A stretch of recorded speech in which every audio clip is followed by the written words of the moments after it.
ମାନେ ପ୍ରଦୂଷଣ ରୋକିବା ପାଇଁ ପାଣି ସବୁଆଡ଼େ ପଡ଼ିବ। ବର୍ତ୍ତମାନ ଗାଡ଼ି ଷ୍ଟାର୍ଟ ହେବ।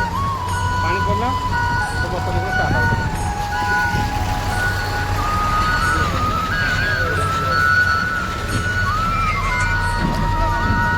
ମାନେ ଏମସିଏଲ୍ ତରଫରୁ ଆମର ପୁରା ସ୍ୱତନ୍ତ୍ର ଚାଲିଛି ଯେମିତି ପ୍ରଦୂଷଣକୁ ସମ୍ପୂର୍ଣ୍ଣ ଭାବେ ରୋକାଯାଇପାରିବ।